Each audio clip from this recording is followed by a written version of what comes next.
बिस्मिल्लाहिर्रहमानिर्रहीम, अस्सलाम वालेकुम। मेरा नाम डॉक्टर अहमद इजाज़ है और मैं सिमिली होम्यो क्लिनिक से एडवाज से आपसे मुखातब हूँ। आज हम एड्स नसोड के बारे में बात करेंगे कि एक्वायर्ड इम्यूनो डेफिशिएंसी सिंड्रोम या एक्वायर्ड इम्यून डेफिशिएंसी सिंड्रोम।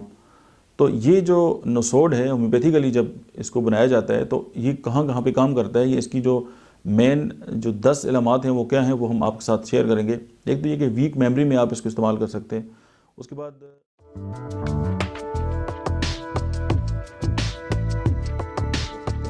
उसके बाद नोज़ ब्लीड्स इसमें होता है, इसमें आप इसको इस्तेमाल कर सकते हैं। ओवेरियन पेन जो है आप इसको इसमें इस्तेमाल कर सकते हैं। फिर पल्पिटेशन विद एंजाइटी, ज़ाहिर एंजाइटी के साथ पल्पिटेशन होती है।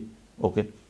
डिज़ायर फॉर सॉलिट्यूड, यानी उसका दिल करते कि वो तन्हाई में जो है वो बैठे, उसका ख्वाहिश होती है। और एवर्जन टू कंपनी, महफिल में उसको मज़ा नहीं आता, वो अकेला बैठना चाहता है। और ऑप्टिमिस्टिक है, सिंपैथेटिक है, एपिटाइट इसमें बहुत ज़्यादा बढ़ जाती है। और जो सेक्सुअल डिज़ायर है वो बिल्कुल ख़त्म हो जाती है।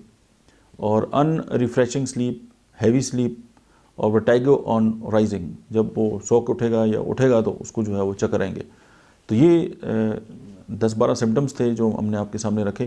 तो होम्योपैथिकली एड्स जो नसोड है ये उसके सिम्टम्स हैं।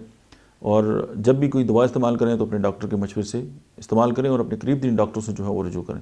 Thank you very much.